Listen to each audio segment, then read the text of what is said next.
to this week's edition of Engineering and You. It's a pleasure to be in your face one more time because this is a program where all young Nigerians and youths all over the globe want to watch to learn more about science, technology, engineering, and mathematics, STEM, and we want to make you understand that engineering is the future of this world completely. And today, the program is very interactive for those that have been our usual viewer, and for those that are just watching for the very first time. Engineering and You is where we want to stir up this zeal, the passion to study engineering in the minds of young Nigerians. My name is Tunde Olaniran, your regular anchor, and today I would like to tell you the question for the week, for today, rather. But before I do that, the question for last week, somebody got it via Facebook, and the person's name is Clifford Christ Nodulom. Clifford Christ Nodulom will give you a phone number to call in the course of the program. Just call and claim your prize. The prize is courtesy Engineer Prince Yemisi Shilon, FNSC, and you would get your prize wherever you are across the globe. For the question for the day, the question is, those balloons released during important events is filled with what type of gas? Those balloons released during important event is filled with what type of gas? If you know the answer, pick your phone, call us, and you can send your answer on Facebook at Ogtv and on YouTube at Ogtv Abeokuta. I will take this very short break because my guest is already in the house, and after this short break, I will let you into who my guest is.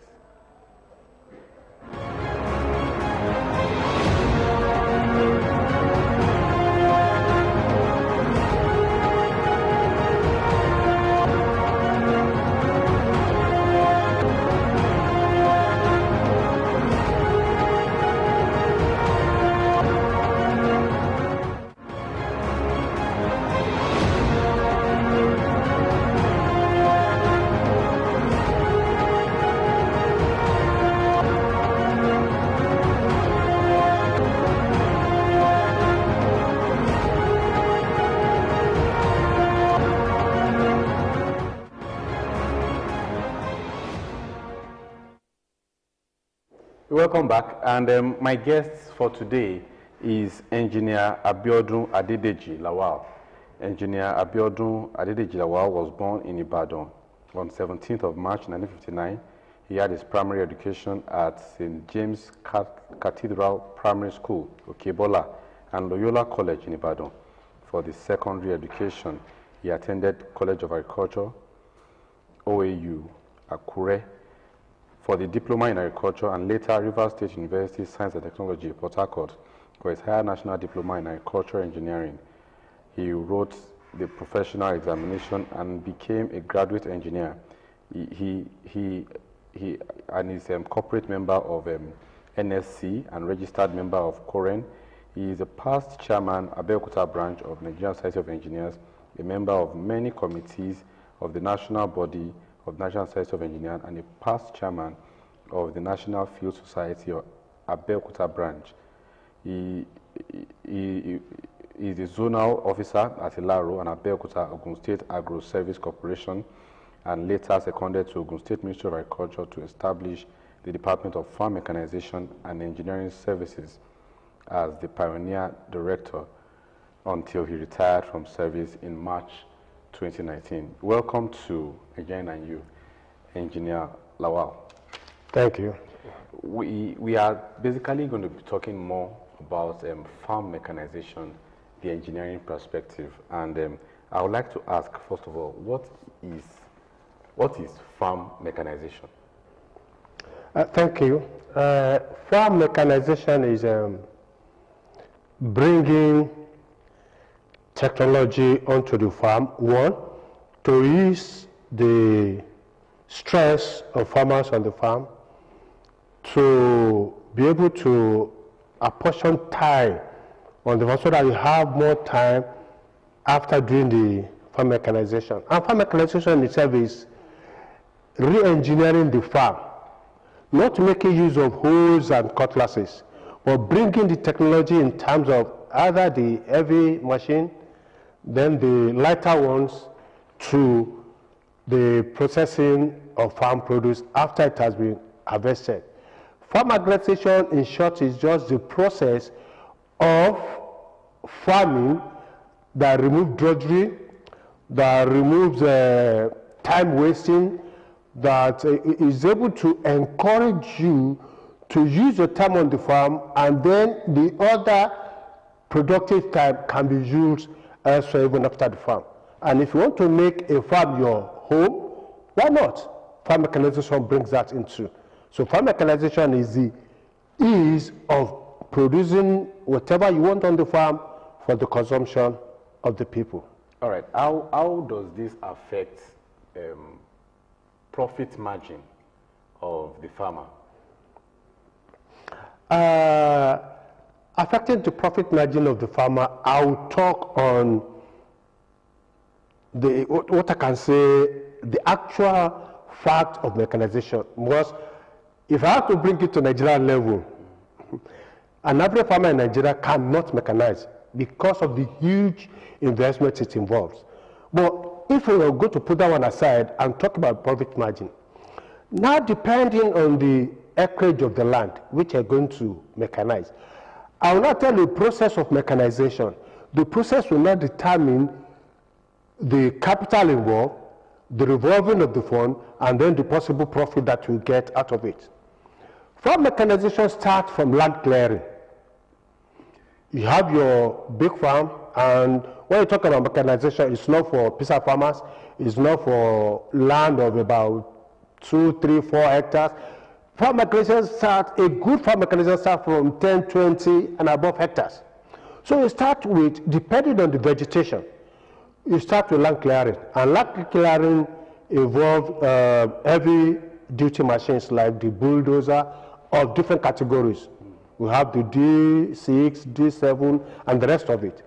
Depending on the vegetation, we make you apply whatever machine on the. So when this is done, naturally there will be an impact of the machine on the soil after land clearing. So that brings in the tractors. The tractors now come in to subvert. So you have the tractor, you have the plow attached to the tractor. We do the subversion of this, that is turning over the soil after it has been compacted by the heavy machine. So that will toss it over and lose it. After that, we bring in the harrow, which is attached again to the tractor. You realize that the tractor uses tire. So its own impact on the soil is lesser than when you have the heavy duty. So the harrow now comes in and what we call break the lumps of soil that has been gathered due to the effect of plowing. It will now break it into finer particles. These finer particles is what will now bring your planter, depending on what you want to plant, to now plant your land.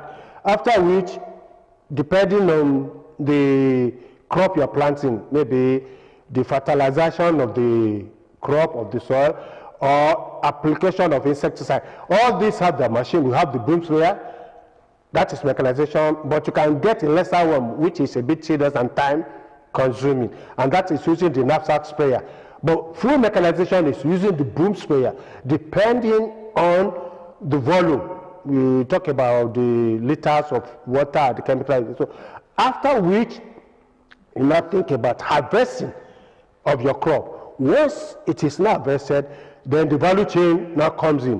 What do you plant? What do you want to get out of it? Is it the cassava that you have planted and you want fufu from it, or you want gari from it, or you want the starch from it? Depending on what you want, now gives you the processing. After the processing, there's some things you might not sell immediately that demand the storage. Okay. The storage now is it the silo you want to use? Is it the refrigeration you want to use? Is it the cribs for yam and some other tubers you want to use? So that determines the next process or the next stage of mechanization. Then you have your consumption, or you now maybe you sell it to the market. So when you now look at the volume of stages, my brother, let us now think about how is that peasant farmer in our village going to have avoid the payment for bulldozer, which is about, depending on the size of the bulldozer, I think D6, D7 is about 70, 80,000 per hectare. So you can imagine somebody will now use, let me just quantify it on that small level per hectare, 70 plus plowing, that's about 5 to 6,000, harrowing, almost 4,000, spraying, almost 4,000, all then that is just 1 hectare. So a farmer that has not got the money, that hasn't got the facilities or have access to loan, how will you? So this is why in Nigeria today, we are yet to start real mechanized farming. Okay, yes, you are yet to start, and I agree with you. But we need to move in a way towards mechanization. Right. How can these farmers help themselves, maybe gather themselves? How can they help themselves to move to, because without mechanizing the farm, food insecurity is the order of the day. You are right. We need the food. We need the sustainability of the food. We need the sustenance of even the food. For the farmers, I think the best thing for them, which they are doing, but personally, I'm not encouraged by how the government goes about it. And that is the farmers forming a cooperative society. When you form a cooperative society, depending on the number, just like normal cooperative savings and rest of, so you have your little input. Then you cannot approach the government. The government should stand in as guarantor for them in the banks. We have the ADB and some other banks that give loans to farmers. But then, from my own investigation, how many of these cooperative farmers enjoy the loan? Very few, even if there is. So most of them that enjoy the loan are those, I think, that maybe the big wig in the society that can afford to throw in money and maybe look away from it. Okay, but we have a caller. Hello.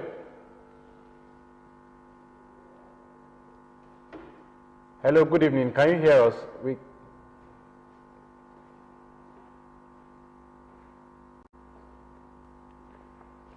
All right, I think we need to continue to our conversation. We can't get him. He's calling from Ijebode. So that is one way out. Another thing is there should be a collateral for this group of farmers. I'll give an example. When I was serving in Kano, I did national service in Kano, and that was 1982-83 service year. That was the Green Revolution era. And I served with the Federal Department of Agriculture, where all tractors and the machines were given to Cooperative Society of Farmers in Kano. And then the old block was 14,000. The old block, the tractor, the trailer, the harrow, the plow, everything was 14,000 then. And the farmers were made to pay 7,000. So the government bears the balance of 7,000. And this is why I think farming was a bit booming in the north. All right, we have another caller. Hello. Okay, please continue. So this is why it's booming in the north. So they have the backing. In fact, there was even a message to us that we should not compel them or force them to pay the money as fast as possible. It's like give them time. If this is done throughout the country, farmers will enjoy farming and it will become less tedious for them. Okay. The most important thing is let them have a leverage. You have the farmers who have access to loan, either from the bank or from any financier. Bring them together. And from my own view, I think it is better if the government comes in fast. How? Clear as many lands as possible for them. If you move from Lagos to Sokoto, from Kebbi to Enugu, from Cross River to Yobe, you have this vast land there. Do what? Let us clear them. Then bring the farmer, which is the cooperative, whatever, begin to allocate the land for them in bits. In fact, what are school leavers? Why should they be looking for a job? Give them this piece of land. I'm sorry, even it will extend to prison yard. The prisoners, what are they doing? Let them feed themselves. How do they feed themselves? Let the land be available. Let the machine be available. Clear the land. Give them into maybe 5 hectares, whatever. They will be happy because the money for clearing will have been removed to some extent. It's just the normal process of planting, harvesting, and processing, which the farmers will enjoy, and it will make farming more profitable for us in Nigeria.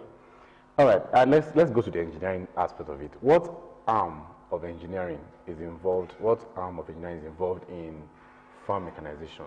Is it the mechanical? Is it the chemical? What part? Because strictly, it is agricultural engineering. Okay. Strictly, it is agricultural engineering. We have a call. Hello. Hello. Good evening. Hello, sir. Okay. Thank you for calling us. What's your name? Okay. And what's your question for our guests for today? Hello. Can you hear us?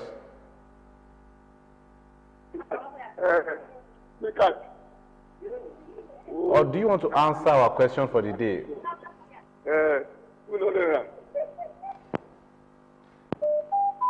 Okay, I think we lost that. We can keep trying. We still have a few minutes to spare before we go. All right, sir. All right. So, with that, one will encourage the farmers.